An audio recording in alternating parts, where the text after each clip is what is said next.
Hello, this is Cash Illustrates, and I'm Cash. Welcome to the channel. This is where you watch and I draw.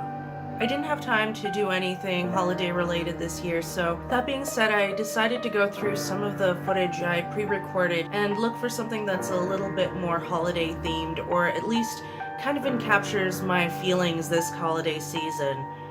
Before you start asking if there's anything wrong, you have to remember that I've been on the night shift for the last month, and I've been put in a bit of a leadership position, and so this is more representative of the emotional state of having to work in the night in a cave-like environment with people who are just half asleep, and I just kind of sometimes feel like commanding sort of the undead in the middle of the night in this cavernous environment, and that's really more what this is representative of. I just needed to get that out there. I like to start off the painting with doing the furthest most layers in the background. This is because you can build up the color. I've seen other YouTubers say that gouache has a really long, ugly stage, and I very much agree with that, and I think that's because of the fact that you have to layer and layer and layer, and you have to be conscious of what's underneath for you to have a successful painting, and that's why it has an ugly stage for a very long time. I find I don't really like my paintings very much until like the last few minutes of it, where I'm adding the lightest lights and the darkest darks. But at this stage of the painting, I'm just layering colors to try to create a nice visual effect and create some depth. I'm gonna worry about the full details and the nice nitty-gritty stuff later on in the painting. This is just more to block out visually for myself to get the painting going.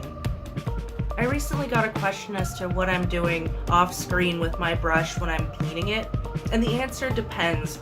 Oftentimes, I'm just getting a little bit of paint on my brush, and I find I have a little bit too much, so I'm just getting the excess off so that it doesn't kind of pool where I don't want it to pool. And then to clean my brush, I give it a good twirl in the water and then just brush it off in my paper towel. I don't really like investing a lot of money in brushes that I'm going to be tossing often, and so I don't take very good care cleaning. I just get it clean and just keep going, and I tend not to worry about the colors bleeding together. As you can see on my palette, the colors start merging together, and I find that very useful to creating nice soft edges and nice soft transitions into other colors.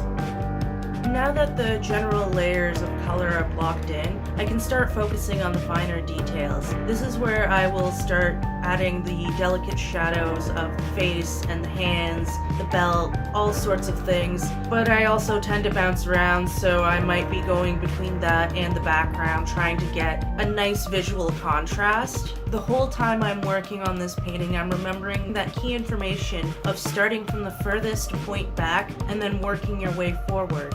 And so even when it's just a single object, you would paint the furthest receded parts first and then start building on top of that. And that's what I've been doing with the rocks and the woman and the figure and the water. Everything is being built up into having some depth and layers. As we move into the foreground, I tend to use more contrast between a nice softer feel and sharp defined edges. And that's what I feel gives it more visual interest and brings the eye to that part of the page.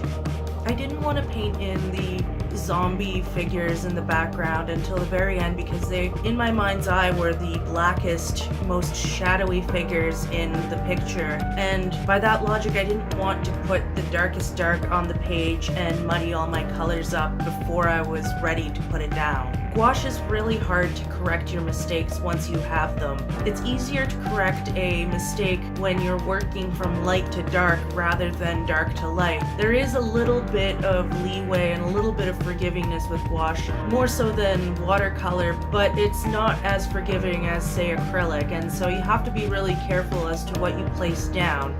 That's assuming you're using a water-soluble gouache like myself. There are acrylic gouaches out there that will have the same effect as a watercolor gouache, but you will not be able to activate the paint underneath. That's just, again, not my preference. I personally like having the colors play with each other and lift just enough to mix on the page, and I feel if I was using acrylic gouache, I'd be missing that aspect of the medium.